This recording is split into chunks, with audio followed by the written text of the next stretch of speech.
hosting. Sorry. No, it's I didn't start up the stream, so we're gonna go live. Thank you. Chris sent me a text. Thanks, Chris. Yeah, I just got oh shucks. I just got busy doing my thing and I automatic behaviors took over. So um pardon me just a moment. I'm gonna get excuse me. I believe that we are live now. Apologies for those of you streaming. I was a little bit late this morning and then got things out of order. Just got confused. So we should be live now. So um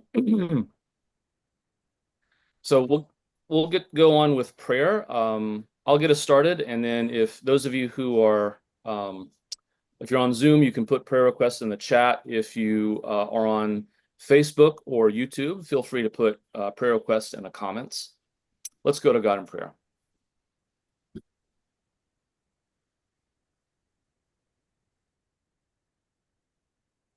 Gracious God, along with Oscar Romero, we wonder at the suffering of the world. We are shocked and surprised by the way that people trample underfoot your image in other human beings. We are astounded at the ongoing violence in Gaza, in Ukraine. We're astounded by the ongoing violence of the American government against immigrants and foreigners, against history, in the erasure of people of color, especially from official documents. God, along with the rest of the church, help us to protect your image wherever it shows up, in other human beings, in creation. Help us to shift not only hearts and minds, but policy. God, we lift up to individuals that we know and people in situations in our own lives, those who need comfort and healing. And I invite those of you listening to share. And I will keep an eye on YouTube. Tony, could you keep an eye on Facebook? Got it. Thank you, sir. Camille says for the protection and security of our elders and the marginalized. Lord, hear our prayer. For the multitude who have lost their jobs over the past few weeks. Lord, hear our prayer.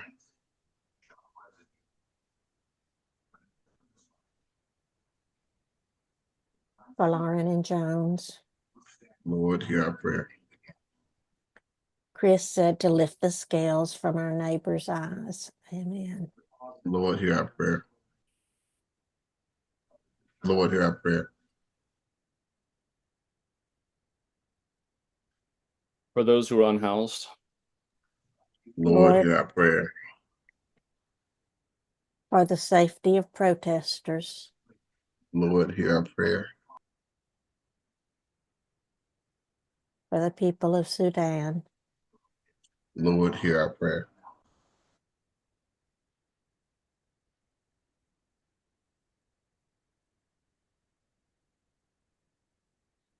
For Rachel. Lord, hear our prayer.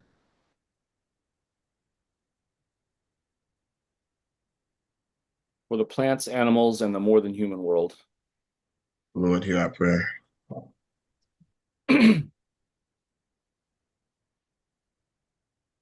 Gratitude for every sign of spring. Lord, hear our prayer.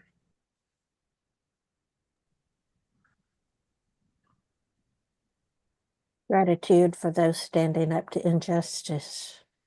Lord, hear our prayer.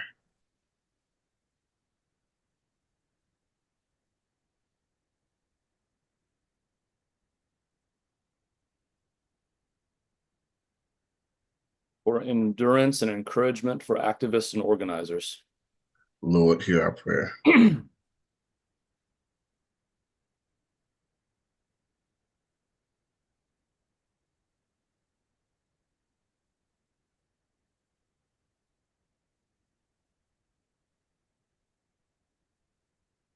Gracious God, for all those things that we've named and for the prayers of our hearts that we don't even know how to put into words, we give you thanks that you hear our prayers and that you answer. And we give you thanks that Jesus taught us to pray in this way. Holy One, our Mother and Father, let your name be revered. Let your reign come. Let your will be done on earth as it is in the heavens. Give us today the bread we need for today, and forgive our sins as we forgive those who sin against us. Save us from the time of trial and deliver us from evil. For yours is the sovereignty, the power, and the glory, now and forever. Amen. So today's parable is actually one of my favorites of all time. And I have to say, it's interesting. You'll hear here, and most people are not going to hear in church that academically, it isn't controversial that Jesus probably said a lot of things, and the Gospels took those stories, the Gospel writers took those stories and put them in their own context. And I'm not always sure the Gospel writers understood exactly what Jesus is getting at in the story. But I think this story is fascinating because it smacks at the heart of every theology that looks at misfortune that happens to someone else and says they must have deserved it. Like, this story smacks that theology to the ground. Some people come up to Jesus and they say, look, these people, these Galileans, now Jesus is from Galilee, by the way, so he might take this a little personally. These Galileans were sacrificing, and it's not clear if these were pagan Galileans or these Jewish Galileans, but Pilate, the governor, had them killed while they were worshiping. And I think the idea in the head was, well, look, their theology must have been bad, or their religion must have been bad, and this was God's way of smiting them. Now, again, this is a context in which Roman violence was pervasive. There was no freedom of speech. There was no, I mean, this was an empire, an autocracy, right? You could call it a dictatorship. There was no freedom in this place. But people would look at events like this and say, well, they weren't protected in their sanctuary. God must have done this to them. This was allowed by their gods or by God. And Jesus says, do you think these people were worse sinners than anyone else? Jesus is kind of pointing out the ridiculousness of this situation. I mean, whenever misfortune happens to someone and says, like, Pat Robertson claiming that tornadoes were vengeance from God against Orlando for hosting gay pride or something like that. It's ridiculous to look at that and say, well, this was obvious because these people were bad people, when there are so many bad people who get away scot-free. Right? When there are people who do so much evil that they can actually rise to the highest levels of government, right? So claiming that God smites some people for evil and not others makes God into an unjust God. And Jesus points out the ridiculousness of this by saying, do you think these people were any worse than anyone else in Jerusalem? And then he points out to another event. Now, we don't know exactly what this event was, but there was a tower apparently that collapsed and killed a bunch of people. And Jesus says, do you think these people were any worse than any others? So again, pointing out, looking at other disaster. And the same thing happens today. I mean, oftentimes people will claim natural disasters are God's wrath or something like that. I remember, in fact, there was a pastor, I forget his name, who was a progressive pastor who, unfortunately, as he was baptizing someone, grabbed an ungrounded microphone and was electrocuted. And a bunch of people claimed that this was God's punishment on him. A bunch of right-wingers who don't like progressive theology claimed that this was God's punishment. Again, if the same thing had happened to someone that they approved of, they wouldn't be saying that. They would say, oh, what a terrible tragedy, et cetera, et cetera. This kind of claim just reveals the evil in our own hearts. But Jesus then has a further response to the people who are making these claims. He doesn't just point out the rational ridiculousness of it. He goes on to tell us, well, first he gives a warning, and then he goes on to tell a story. The warning is, do you think these people are worse than anyone else? No. But I tell you, unless you change, the same thing will happen to you. Now, this is the part that's a little difficult to, I think, understand. Because the fact is, the idea that towers falling on us or government violence happening to us if we don't change our ways doesn't seem to fit with actually the parable that Jesus says next. My suspicion here is that Luke tags this on to something that Jesus said, because Luke is writing after the destruction of Jerusalem. Luke is writing after Rome has already destroyed Jerusalem and there were a bunch of people killed. And I think this is Luke's way of kind of anachronistically going back in time and putting these words in Jesus' mouth. Now, maybe Jesus did say this. Maybe this was Jesus saying, look, everyone's mortal. We're all going to die, right? And the idea is there's some urgency in the idea that we need to change our ways. But my suspicion here is that Luke is putting words in Jesus' mouth.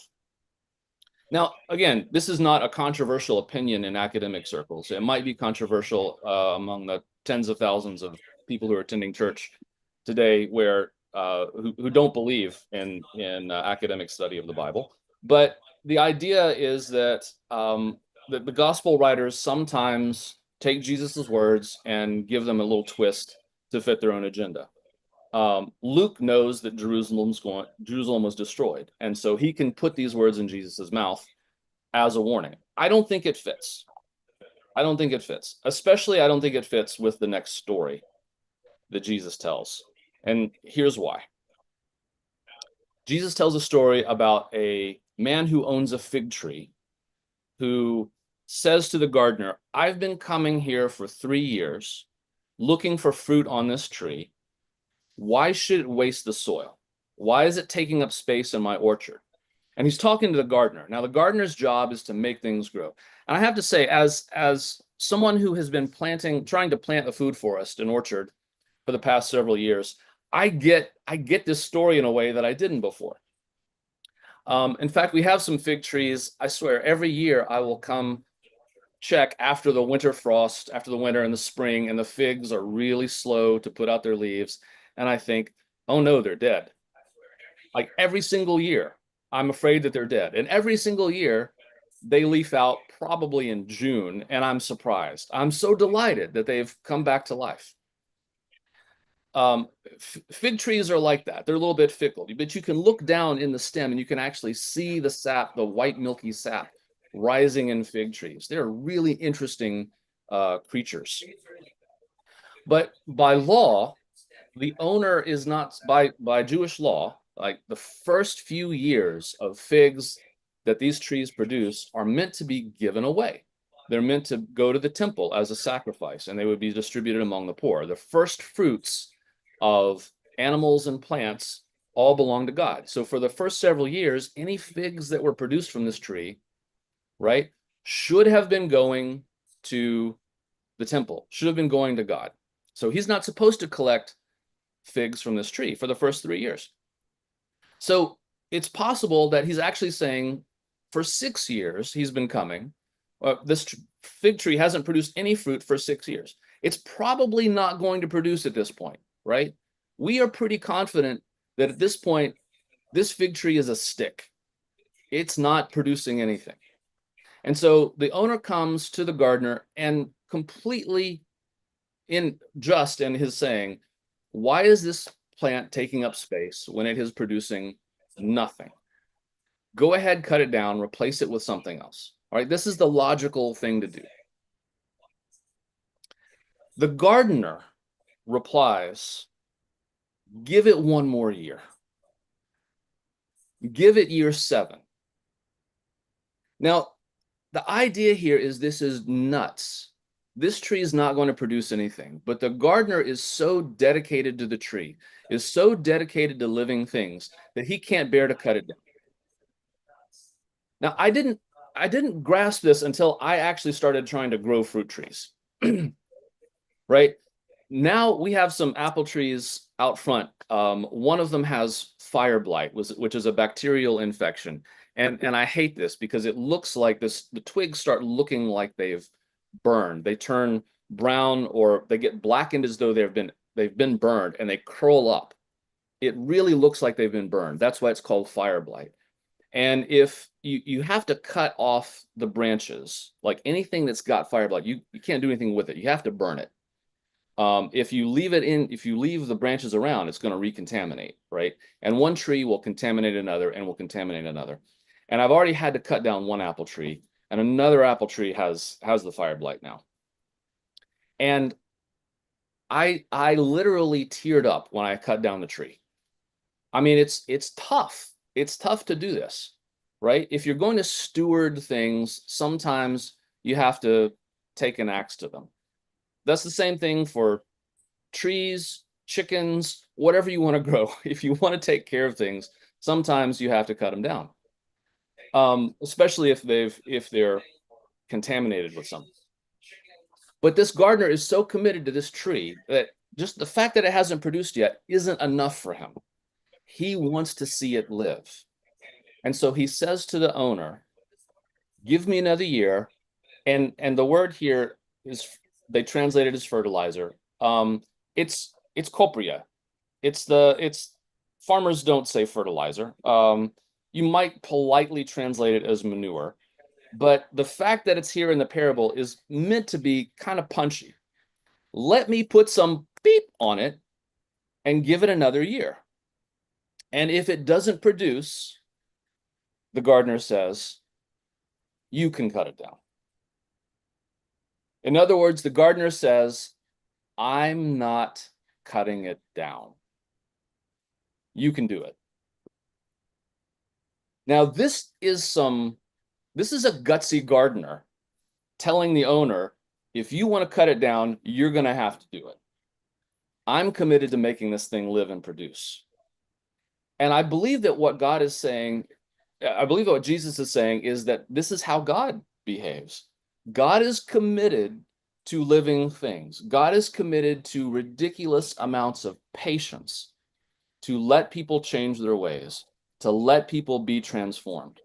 And this is why I don't think that those first things, the first statements, belong to Jesus's saying. I don't think he was saying, the same thing's going to happen to you unless you repent. I think what Jesus is saying is, yes, there's some urgency to repent, but God is ridiculously patient. And God would never cut anyone off before God had given them a chance to transform, right? The whole idea is God's not going to just smite you because you're evil. God keeps giving us more chances to be fruitful. Of course, this calls back to a whole line of prophets who talked about Israel being fruitful, being like a vine or being like a growing thing. So Jesus is borrowing from a long literary tradition of talking about the fruitfulness of his nation, his fruitfulness of his people. And, prophets complaining that people weren't producing fruit, that they weren't where they had been expecting sweet grapes, they produced sour grapes, or they didn't produce, right? And the owner would come and level the vineyard and replant it and start over. And Jesus says, who is God more like? The owner of the vineyard or the gardener? I think that's the choice that Jesus is kind of pushing upon us, right? And I think Jesus is saying, opt for the gardener. God is like the gardener, not the detached owner. God is someone who is committed to growing things, not cutting them down. So anyway, that's the message that I get from this parable. That's the message I believe Jesus intended to convey. I would love to hear y'all's responses or comments. Sounds like the owner of the garden is more dedicated to capitalism than to growth. Yes. Oh, thank you for that. Absolutely. Like committed to productivity rather than the other thing I was thinking, again, now that I'm understanding food forests and that sort of thing, is that not every tree is supposed to produce. Like you need some nitrogen fixers in there. You need some other trees that are part of the network that helps the whole place prosper. Of course, they didn't really know that back then, or maybe they did, but yeah. And when you're convinced that God makes towers fall on people who are not obedient and who have screwed up some way. Mm-hmm. It backfires on yourself. You spend your life every time something bad happens, instead of going, okay, stuff happens, this is life, thinking, what have I done wrong? Why is God doing this to me? Mm-hmm. And just beating yourself up. Um, it has amazed me how many people I have run into that can accept God's love for other people, but they just think they're too terrible for God to ever love. Oh, absolutely. Absolutely.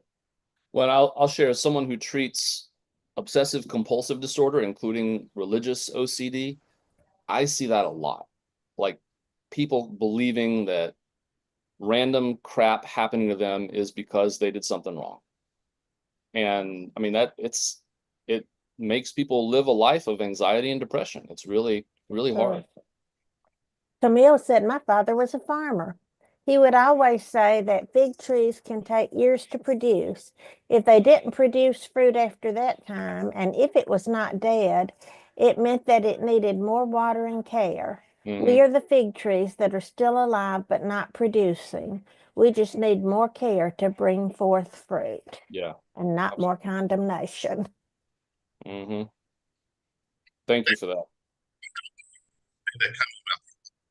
Hey, Tony, your microphone's kind of messed up. Can you lean forward or something, maybe? It's like you're a long way away or something. Sorry, man.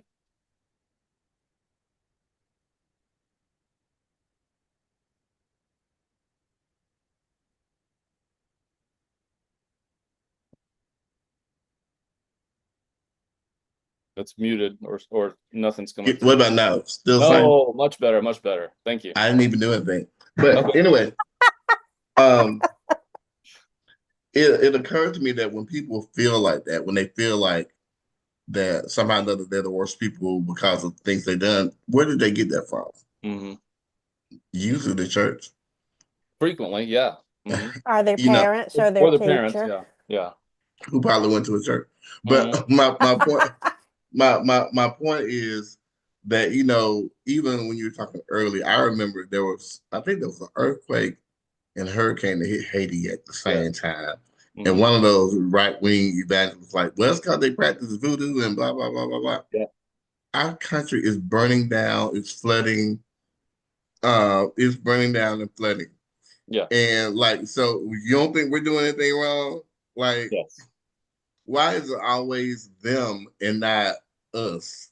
Right. And really, like, you kind of brought this to my attention a few years back. Like, we always like to attribute good things to God, bad things to the devil, Mm-hmm. and that kind of thinking kind of sets up this unrealistic dichotomy. Mm-hmm. And so, like, when someone dies, well, we're going to attribute it to the devil, but then we're saying, well, why didn't God stop that? And I just don't think that God is like, not that he's not terribly concerned with our everyday life, but I don't think that he pays us enough attention that everything that everybody does is on his radar. I mean, that's part of the whole free will thing, right? So like, and not saying that he's not concerned, because I think he is concerned, but I think because of the way that he allows us freedom, that some of the stuff we have to figure out on our own. Mm-hmm. Yeah. So what you said at first was almost, I think, exactly like what Jesus was saying. Like, how can you're cherry picking which negative events you are using to justify your own theological Yeah. prejudice. And I definitely think that. I do think, I mean, I do think God pays attention to everything. Like even Jesus says a sparrow falls to the ground, God notices, right? But it's not like, well, then God should save the sparrow, right? Well, It's yeah. That's my point. yeah, it's not like God is with us in suffering. God doesn't prevent death and suffering, right? That's part of the that's part of the theological struggle, you know. The morning 9/11 happened, I was at Memphis Seminary. I was staying overnight in a women's dorm with 6 other women. And when 9/11 happened, they canceled classes, and we were back in the house we were living in, watching it on TV. And one of the women there was going, I can't believe this is happening. Things like this don't happen in the United States. And there was a young woman from Liberia there whose instant response was, you Americans are so arrogant. Mm. And the first lady said, what do you mean? And she said, things like this happen all around the world every day. Why do you think you're exempt from it? Yes. Yeah. And yeah, I mean, even when horrible things are happening in this country right now, there are so many people who are denying it's happening because things like that can't happen in America. Yeah. Yeah. Yeah. Exactly. Well, and I think about, go ahead. I'm sorry. Well, Camille said hail, tornadoes, and extreme weather events all over the Bible, but crickets that they should be repenting their evil ways. Absolutely. Well, and if you go back to the prophets, oftentimes the prophets would talk about natural disasters as being sent by God. But I think part of the thing that we have to wrestle with is now that we have better understanding of climate, earthquakes, tectonic plates, all this stuff, that we can't just automatically buy into what the prophets are saying about this happened because you were evil. But we can, I mean, the prophets who are scientists have been telling us for decades that if we don't change our ways, the climate's going to change. And we can point to that and say, yes, this is a result of our actions. I think it's an interesting place to be, where we can no longer blame God, but we can squarely pin responsibility for it on ourselves. Theologically, that puts us in an interesting place that I don't think human beings have ever had to deal with, right? Well, I should walk that back. Indigenous people have known this for thousands and thousands and thousands of years. I'll say it like that. Yeah.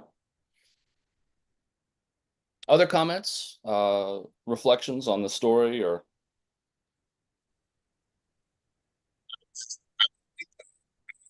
Tony, Same thing.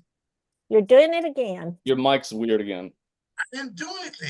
Can you hear me I now? know, man.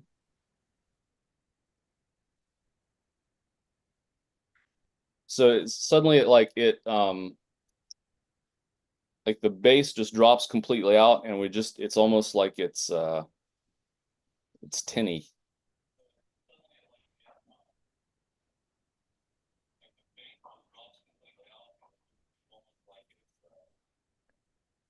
While Now, we're waiting, Camille says sometimes these traumatic events are a test for us to rise to our higher angels. mm-hmm.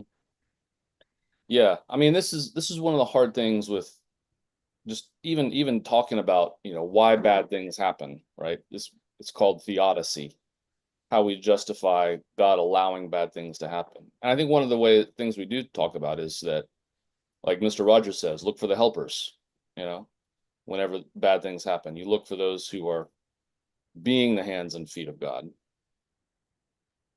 What about now? Yes. Oh, much better. I don't know what happened, man. I don't need to. That's weird. I'm Now I sorry. forgot what I was gonna say. I'm sorry. Oh, I was talking about the scriptures. Yeah. Like even I can't remember, it was the Old and New Testament, like telling people to go get food even if you don't have any money. Like Yeah. that's something you won't hear in churches today on the right side. Yeah. Well, and that's part of the reason I wanted to include so the Isaiah passage, which is that is the most anti-capitalist thing. Like, without money, come get the abundance, right? Yeah. I mean, I think that's the whole idea of the worldview we're supposed to embody.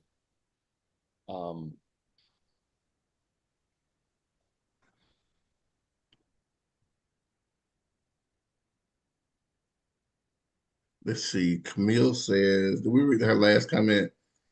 It's when we feel powerless that we plead to God. We can't possibly have any control over situations we created. Mm-hmm. Mm-hmm. Yeah. I think that's right. Part of it is what's in our control and what's out of our control. And what's out of our control, we hand to God. Yeah. Teresa says, what baffles me is the unwillingness to help those in harm's way and even malice towards them if they are different in some way. If you believe God is love, why aren't you helping and doing everything you can to be good news? Mhm. I think the first part tells you if you believe in God. If you believe, I don't think they believe God is love, but they think God is somehow another money. Mm.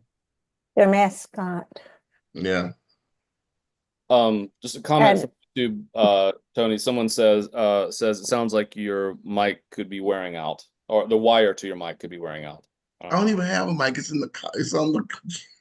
Well, there may be a wire inside the machine. I don't know. I'm I don't sorry. know. Yeah. Is it still bad? No, it's good now. It's fine Okay, now. okay. Yeah. I was something else I was gonna say. Um, Teresa's comment made me think about it. But yeah, I mean, like we're seeing this with our government now. Like we have Mhm. fires in California, and somebody knows that the government doesn't want to help. And then I also saw Miriam put in the chat earlier that we got fires in North Carolina. Like I'm is not. the whole country burning down? I wouldn't be surprised, but yes, it's yeah. definitely on fire. It's a dumpster fire. It is a dumpster But fire. so Teresa, I want to go back. You said, the God is love statement. I mean, that's so John, that's in the letter to John. I think it's John 1, or the letter from John. Um, and it's a pretty big statement to say God is love. And people were used to talking about loving kindness and God's faithfulness. But I think what the beloved disciple got from being around Jesus was this idea that, yeah, actually God is love. God is the heart of God's nature. Um, and you don't necessarily hear that. um, Growing up in the South, you hear that God's love looks a lot like hate. That if you don't do the right thing or toe the line or believe the right things, I'm going to send you to eternal damnation, to be tortured forever, which doesn't really sound like love to me. I have a hard time imagining a parent who would say that to a child. And yet I do think that's kind of uh, I think that is a theology of power and domination. That the idea is God's not so much love, but God is a force of hierarchy and who's there to keep things in order. Um, Wade Griffiths, who was a friend of mine, who's a pastor, I remember his last sermon at Trinity. Um, Talked about listening to another pastor who said, essentially was trying to sum up Christianity and said, it's all about obedience. And and he just marveled that, like, someone could read the Gospels and come away with that message, that it all boils down to it's just about obedience, doing what you're told. And I do think that is a fundamental value difference in theology, whether you think the gospel is really about obedience or whether you think it's about love. So, yeah. Would someone read? Camille's got another comment. Would someone read that? Revelation says 1/3 of the earth burns during end times. Some folks are probably rejoicing because it means Jesus is coming. Maybe they don't want to help because it is foretold. That is definitely true. Yeah, I think there's a lot of truth to that. Yeah. Um, People actually celebrating the hastening of the end of the world, whether we're talking about climate change or war. Um, yeah, it's an interesting perversion of Christianity, in my opinion. I cannot grasp that belief and, well, that rejoicing in it from anybody who has children or grandchildren. How can you hope that they would go through hell Hmm. just because you want Jesus to come faster? Yeah. Yeah. We're messing this world up so much, Jesus may not want to come. Right. Yeah. Camille says, does that absolve them from helping and showing mercy to the helpless? So there's a joke that reminds me of so some aliens visit Earth, and they're talking with Earthlings, and some missionaries decide they're going to share the gospel with the aliens, and so they start telling them about Jesus, and the aliens say, "Oh, we know about Jesus. Yeah, we celebrate his birthday every year, and he came and we celebrate it with chocolates and everything else. When he came and visited us." Um, and the missionaries, they talk about, as they're talking to the missionaries, aliens share how they celebrate Jesus's arrival, and then they say, well, how do you celebrate it? Or actually, I just screwed up the punchline. Anyway, but the message of the aliens is, what did you do to him when he showed up to your place, right? And the missionaries are ashamed and turn and walk away. The whole idea being that we could have listened to him, right? The whole that we didn't have to kill him, right? Teresa says, totally fair. That's absolutely the mixed message I got. If you love me, you'll obey me. My mom told me so many times. So when we see that in the powerful all the time, even to the point of rejecting their own children for having their own personhood, I shouldn't be surprised when they see no contradiction in saying this is a loving way to be. Yeah. So, I mean, I think there is, I mean, obviously there is rhetoric in the gospel about, if you love me, you'll keep my commandments, right? But the commandment is to love. That's what that's the thing, right? Um, yeah, if you love me, you'll keep my commandments. You'll love your neighbor, right? And I almost feel like, Teresa, I think you're right on. I almost think that's Jesus's way of undermining that rhetoric. I mean, the obedience is that you would love, right? And you would love because you were loved. That's the whole idea. It's not obedience in terms of, um, groveling acceptance of some dictator's command. The obedience, the command is to love. So if you love, you will obey by loving. Yeah. No, but I think you're right. That's how people resolve that uh cognitive dissonance. Yeah.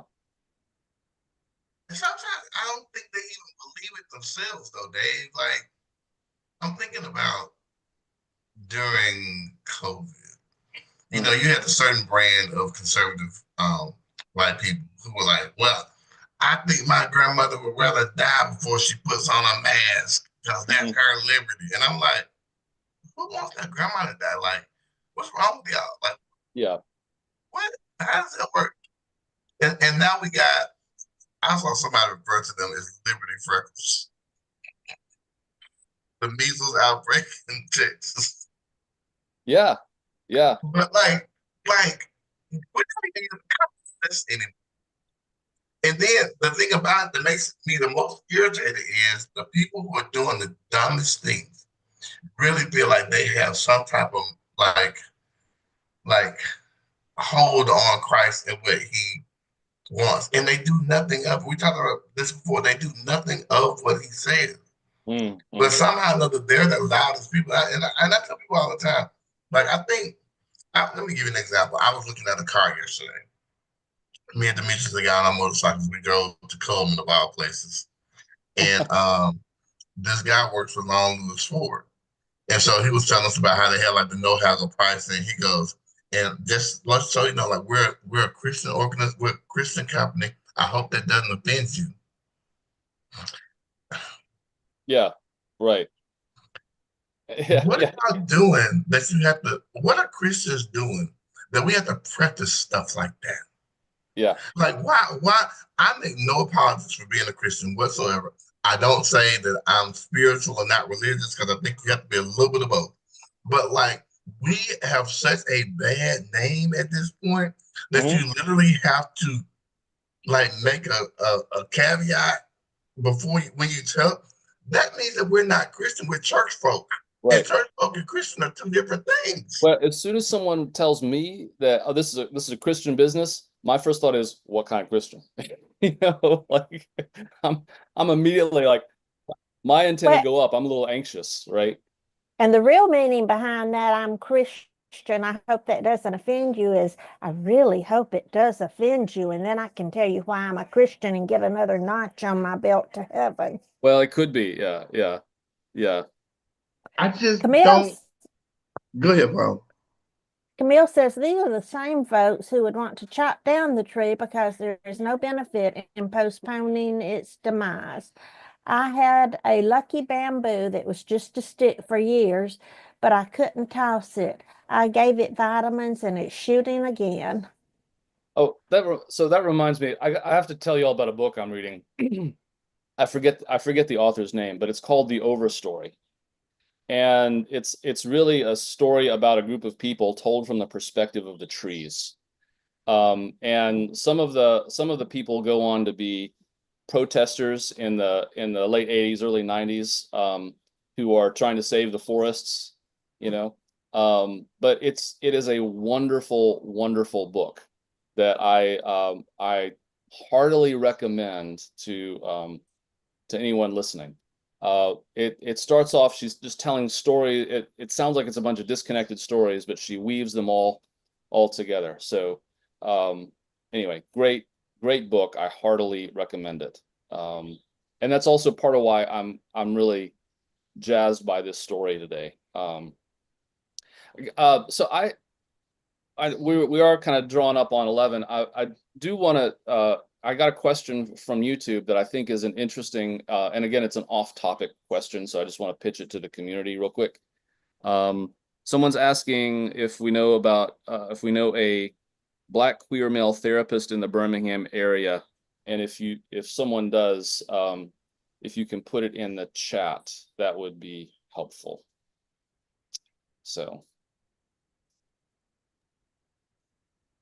I was looking for one. I knew it was two strikeout. I had a hard time hearing you, Tony, but Sorry.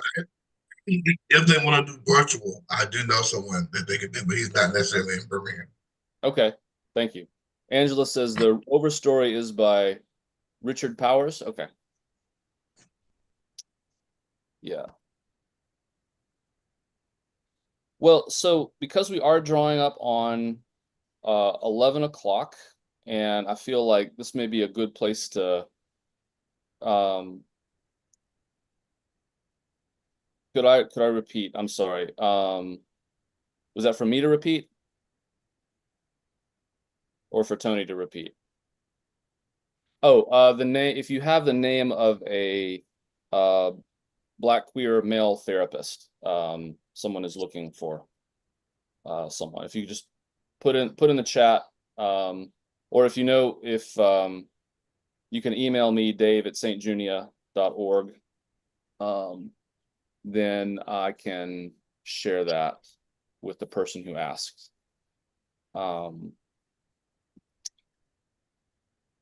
Thank you. Let's see. I'll put it in there, Dave. Thank you. I got you. Thank you. I've got a couple of things here I will record, and then Sarah Grace, I'll send those to you. Okay. Let's go ahead and move back to our liturgy, and we can close out. Let's see. Do I still have it? There it is. So again, Paula, if you do our closing prayer. Our prayer today is from Bishop Ramiro. This is what we are about. We plant the seeds that one day will grow. We water seeds already planted, knowing they hold future promise. We lay foundations that will need further development. We provide yeast that produces far beyond our capabilities. We cannot do everything, and there is a sense of liberation in realizing that. This enables us to do something and to do it very well. It may be incomplete, but it is a beginning, a step along the way, an opportunity for the Lord's grace to enter and do the rest. We may never see the end results, but that is the difference between the master builder and the worker. We are workers, not master builders, ministers, not messiahs. We are prophets of a future not our own. Amen.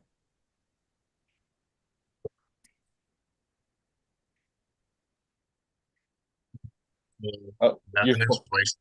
Again? yeah, go ahead, start over. I can hear you now. Okay. God is love. Nothing is wasted. All things shall be well. Go in peace. Thank you all for joining us today for online worship. Sarah Grace, I will Facebook message you the information that I got. And I'm going to go ahead and stop the stream. Those of you who are on Zoom, you can stick around for just